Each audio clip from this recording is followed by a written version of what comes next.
जितना कठिन संघर्ष होगा, जीत उतनी ही आसान होगी। नमस्कार साथियों, आप सभी का बहुत-बहुत स्वागत है आपके अपने YouTube channel DRS study centre में। कैसे हैं आप लोग? उम्मीद करते हैं बहुत ही अच्छे होंगे और अच्छे से तैयारी कर रहे होंगे।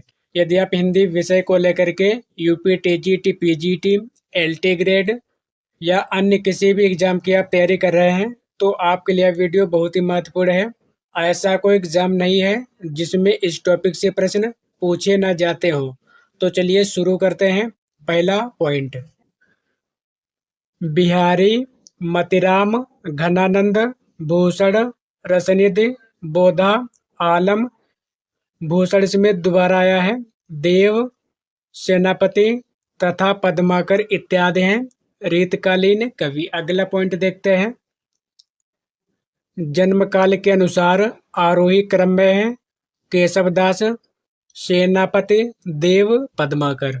जन्म काल के अनुसार सही क्रम है रहीम, घनानंद, रसलीन, ठाकुर। जन्म काल के अनुसार सही क्रम है बिहारी, भूषण, मतिराम, देव, और इनको कहा जाता है देवदत्त। रीतिकाल की सर्वाधिक व्यापक प्रवृत्ति है नायिका भेद और श्रृंगार रस विवेचन। रीतिकालीन कवियों की काव्य भाषा है ब्रजभाषा। रीति युगीन कवियों का सर्वाधिक प्रिय छंद है सवैया। साथियों, ये सभी पॉइंट्स बहुत ही महत्वपूर्ण है और परीक्षाओं में बार बार पूछे जाते हैं, इसलिए वीडियो को पूरा अवश्य देखें। ब्रज भाषा में श्रृंगारी कवियों की परंपरा में इन्हें अंतिम प्रसिद्ध कवि समझना चाहिए। आचार्य रामचंद्र शुक्ल ने यह कथन कहा है दुष्देव के संदर्भ में, इतना कठिन संघर्ष होगा, जीत उतनी ही आसान होगी। आचार्य रामचंद्र शुक्ल ने रीतिकाल का प्रवर्तक माना है चिंतामणि को। चिंतामणि को ही चिंतामणि त्रिपाठी भी कहा जाता है। हिंदी रीत ग्रंथों की परंपरा चिंतामणि त्रिपाठी से चली, अतः रीतिकाल का आरंभ उन्हीं से मानना चाहिए, यह कथन है आचार्य रामचंद्र शुक्ल का। अगला पॉइंट दिया है रीतिकाल का समय है 1700 से 1900 विक्रम संवत तक, और यह समय है आचार्य रामचंद्र शुक्ल के अनुसार। आचार्य रामचंद्र शुक्ल ने उत्तर मध्यकाल को नाम दिया है रीतिकाल।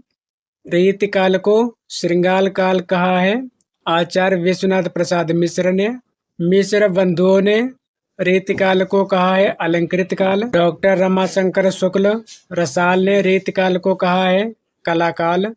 रीतिकाल को 3 भागों में बांटा गया है। नंबर 1 रीतिबद्ध काव्यधारा, नंबर 2 रीति मुक्त काव्यधारा, नंबर 3 रीति सिद्ध काव्यधारा। पहले हम लोग पढ़ेंगे रीतिबद्ध काव्यधारा के बारे में। वीर सिंह देवचरित, रामचंद्रिका, काव्यप्रिया, रसिक प्रिया, रतन बावनी, जहांगीर जसचंद्रिका तथा विज्ञान गीता आदि रचनाएं हैं केशवदास की। डॉक्टर रामस्वरूप चतुर्वेदी ने छंदों का अजायब घर कहा है रामचंद्रिका को। केशवदास को कठिन काव्य का प्रेत कहा है आचार्य रामचंद्र शुक्ल ने।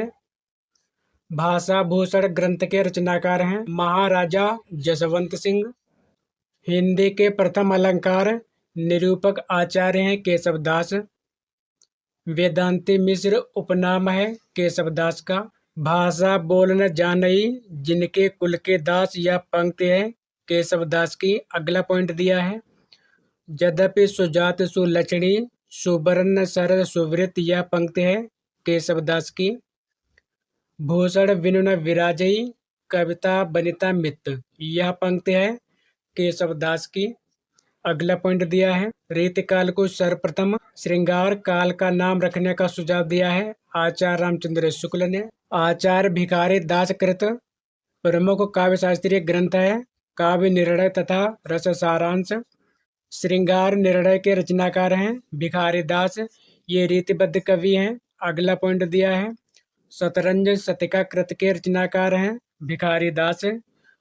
रस कविता को अंग भूषण है भूषण सकल, काव्य के संदर्भ में यह पंक्ति है भिखारी दास की। सगुण अलंकारन सहित दोष रहित जो होय, शब्द अर्थ वारो कवित, विविध कहत सब कोय। इस काव्य पंक्ति के रचनाकार हैं चिंतामणि त्रिपाठी। अगला पॉइंट दिया है कवि कुल कल्पतरु, काव्य विवेक, काव्य प्रकाश। रस मंजरी के रचनाकार हैं चिंतामणि त्रिपाठी। रस मंजरी है आयुर्वेद संबंधी ग्रंथ। पवन मया कर घूंघट टारे, दया कर दामिनी दीप दिखावे। इस काव्य पंक्ति के रचनाकार हैं नागरी दास। अगला पॉइंट दिया है नागरी दास को कहा जाता है महाराज शवंत सिंह की रचनाएं हैं सिंहारस, भक्तिसार, सुजानानंद, मनोरथ मंजरी, गोपी प्रेम प्रकाश। मतिराम के काव्य ग्रंथ हैं फूल मंजरी, रसराज, साहित्यसार, लक्षण श्रृंगार, मतिराम सतसई इत्यादि। अगला पॉइंट देखते हैं मतिराम द्वारा रचित ग्रंथ ललित ललामह अलंकार ग्रंथ। परीक्षा उपयोगी महत्वपूर्ण तथ्य। रीतिकालीन कवि भूषण की कविता का मुख्य संवेदनात्मक स्वर है प्रशस्त परक वीरस पूर्ण। वीररस पूर्ण। अगला पॉइंट दिया है शिवराज भूषण शिव बावनी छत्रसाल दशक ग्रंथ के रचनाकार हैं भूषण। अगला पॉइंट दिया है भूषण को कवि भूषण की उपाधि प्रदान की है चित्रकूट के सोलंकी राजा रुद्र ने। भूषण को हिंदी जाति का प्रतिनिधि कवि कहा है आचार्य रामचंद्र शुक्ल ने। भूषण दरबारी कवि थे राजा छत्रसाल तथा शिवाजी के। भूषण का वास्तविक नाम था घनश्याम। अगला पॉइंट दिया है शिवराज भूषण ग्रंथ में विवेचन मिलता है अलंकारों का। इसमें लगभग 105 अलंकारों का वर्णन है। अगला पॉइंट दिया है गंग कवि का जन्म स्थान है इटावा उत्तर प्रदेश। तुलसी गंग दुओ भय सुकविन के सरदार। इस पंक्ति को कहा है भिखारी दास ने। नयन नचाए कही मुस्काए, लला फिर आयो खेलन होरी। इस काव्य पंक्ति के रचनाकार हैं पद्माकर। अगला पॉइंट दिया है गंगा लहरी तथा जगत विनोद कृत के रचनाकार हैं पद्माकर। प्रबोध पचासा ग्रंथ के रचनाकार हैं पद्माकर। साथियों ये सभी पॉइंट्स बहुत ही महत्वपूर्ण है और बार बार परीक्षाओं में पूछे जाते हैं, इसलिए पूरा वीडियो अवश्य देखें। पद्माभरण रचना इसको लिखा है पद्माकर ने। यह अलंकार ग्रंथ है। अगला पॉइंट दिया है शोभा सरसाने न बखाने जात कहूँ भांति। इस काव्य पंक्ति के रचनाकार हैं सेनापति। देव कवि की रचनाएं हैं काव्य रसायन, भाव विलास, अष्टयाम, जाति विलास, सुजान विनोद, सुख सागर तरंग, अवस विलास इत्यादि। भूल कहत नवरस सुकवि सकल मूल सिंगार। यह उक्ति है देव की। लक्षण ग्रंथों की रचना की है भिखारी दास, ग्वाल, देवकवि इत्यादि ने। अगला पॉइंट दिया है मतिराम की भाषा है साहित्यक ब्रजभाषा।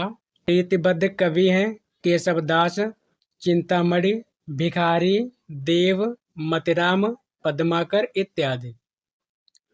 अब हम लोग पढ़ेंगे रीति मुक्त काव्य धारा के बारे में। अगला टॉपिक है रीति मुक्त काव्य धारा। रीति मुक्त काव्य धारा के कवि हैं घनानंद, बोधा, ठाकुर, आलम, द्विजदेव इत्यादि।